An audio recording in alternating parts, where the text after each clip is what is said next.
Така, здравейте на всички рибари и по-точно чепарджии. И още по-точно, които обичат сами да си правят чепаретата. Става въпрос за още неизпробвани чепарета. Защо са неизпробвани? Защото няма риба, още сме март месец. И какво ще рече неизпробвани чепарета? Какво има по-различното на тези чепарета? Че са с малко обработени, дообработени куки, така да се каже. Малко огънати по особен начин. Ето какво представлява куката. Дими, не дей сега ми пречиш. Виждаме какво представлява правата купешка кука и какво представлява огънатата кука на тия неизпробвани чепарета. Така, Дими, пречиш ми, моето момиче. Сега, как се стигна до идеята за тия куки? До идеята за тия куки стигна една вечер, като се вързвах кукички, десятка, малки за хамсийка, ме заболяха пръстите и викам, чака да погледна тук. И с тези сайтове рибарските нещо ново, чепарета, месени, кукички. И в един от сайтовете видях едни криви кукички за сладководен риболов някакви. Изкривени на така и там ме дойде малко една идея. И после ми дойде на къла, че бях гледал в YouTube един клип. Един човек обясняваше как да вържим отпред едно възелче и след това да вържим пирушинката с ламето.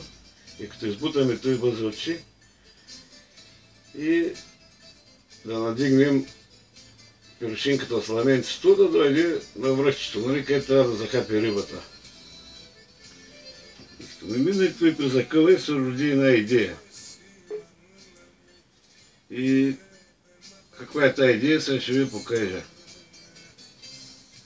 Взимаха и тия малките клещички, но тогава с десятка куки и направих следното нещо. Е така, огънах малко и се паща.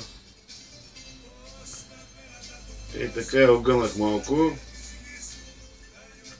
и се получи случайно една работа. Една изкривена кука. Ето ще я покажа по-близо да я видите. Та изкривена кука. Какво представлява? Той чепаре опънатото е с такива куки. 9 номер и тук съм направил отделно мостри. Тук с 5 номер най-хубаво се вижда 5 нули. Какво представлява правата, какво представлява така огънатата и какво представлява с пирушинка вече завързана. Защото тук може да не се види, пък кьорите може да им го видят. И така, направих се аз едно чепаренце, той беше в неделя тук по първа пролет. И в понеделник нямам търпение да го покажа на един колега, Петко Купенов, и той работи на пристанище тук, пристанище Бургас изток. Колеги сме. И отивам, го виждам той в работилницата. И викам, Петка, знаеш, викам, че като седя на магарите чуеш, викам, и той вика, какво стана пак? И викам, какво стана, виж какво направих. И аз от моите чепарета ги навивам на масурчета. Такива като за паламъдните чепарета, като се навиват. И ги навивам така. Те са по-обемисти. На масурчета си ги правя. Развивам му едното масурче и викам, виж, дойде ми една идея, виж към какво направих. Сега го погледна тъй. Няколко секунди, усмихна се после, ще стане вика работа. И би трябвало да стане. Защото като огъната куката така, сега ще ви покажа. Чапраза как остава вънка. На куката лопатката идва по средата на куката. Така. По средата на куката чапраза остава отвън, като и нещо дет мини фаща. Даже може по-малко да изтърва рибите. От другите прави куки. Тъй се надяваме поне. И така, и как продължи историята. Историята последния начин продължи. Викаме, Петко, толкова рата, ама аз огънах 10 кукички, там 14, както да е, кой колкото иска толкова да ги прави. И викам, и те поболяха пръсти отвързвани, и къде да ги огънам те малки куки с тези малки клещички и хептя ми са на пръстите на мишин. Викам, трябва да направим някаква пресичка така, някакво изобретение, нещо, нека си да ги кривим тези куки.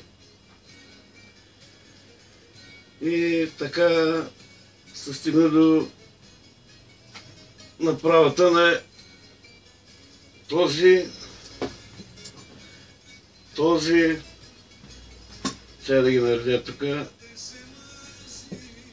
и този инструмент, виждате ги. Както малко като помислихме,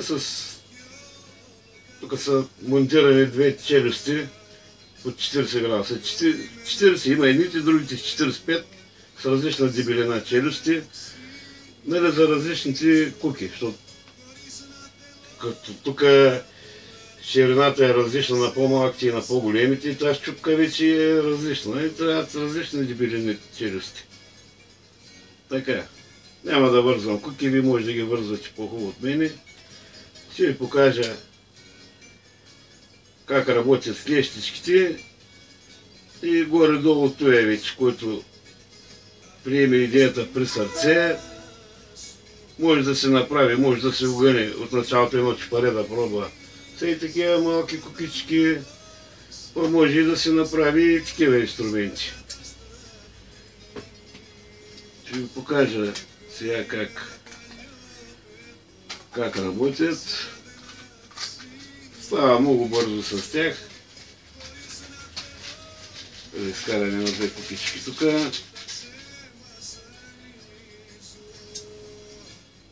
Само са ориентирани. Ето, например, тази се стискам и кукичката си идва горе-долу. Те са дълги, те не изглеждат добре. Макар че стават и мога да ги огъна и с този другия вид клещи. С този вид клещи пак мога да ги огъна и пак се получава добре. Ето какво представлява. Така. Те са чернокопените, тях ще ги доизкусоряваме по-нататък. Те ще трябва за есента. Той няма да не трябва сега. Представя, си гледате монстрите, който иска си го увеличи там на телевизора. Ще си ги гледа. Той чупарета да ги показвам. Ще ги покажа и така. Съм ги навил наръчно, колкото да може да ги видите. Те от двете страни имат куки, защото са с по-повечко така. И той няма да ни трябва. Ще ви покажа, то най-интересното е за малките куки. Малки 8 номер. Ще ви покажа 8 номер. Няколко кукички тук. Няма да ги боря. Ще ви покажа. То дано да се види тук. Това малко студиото ми е импровизирано. С телефон снимам при лоши климатични условия. Абе всичко е мамата си джаска. Сега тук както съм ги монтирал, аз си знам, оставям тук леко лопатката да се вижда, стискам и пускам. Ето.